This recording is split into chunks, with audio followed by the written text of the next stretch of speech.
Sí, hola, buenas noches.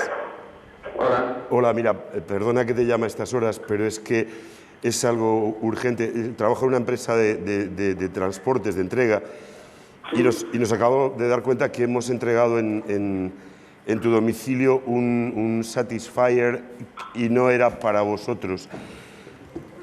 Bueno, pues entonces me lo quedo, ¿no? ¿Perdóname?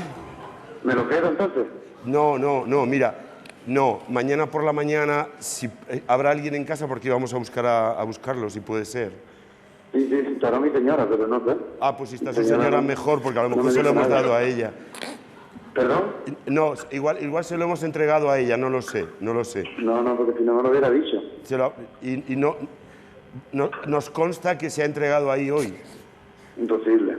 Imposible.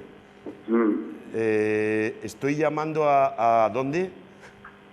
A mi teléfono. Ya. No, son mis compañeros que están aquí en la empresa. Sí. Hola, buenas noches. Buenas noches. Le paso con Antonio Resines. Vale. ¿Qué ha dicho? Oye, que soy yo de verdad. Es el Resines en serio, ¿eh? Bueno, ¿Cómo has dicho, Resina? Antonio Resines. Resines. Antonio Resines, Resines. vale. Pero no me conoces. ¿Perdón? Que si no me conoces. Bueno, no sé, ahora mismo no te dejo. A ver, A ver dónde está. Mira, compañero,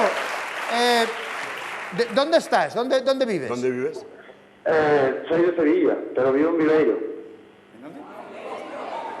En Viveiro.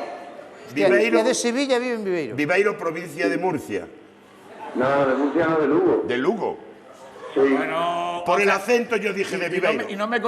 Pon la tele, macho, pon la tele. Por la gallega. No puedo, tiene el trabajo.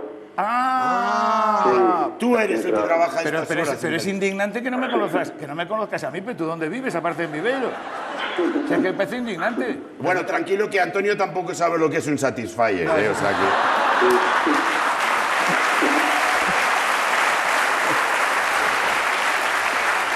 Bueno, el que está deprimido es Robert. Compañero, perdona, era una...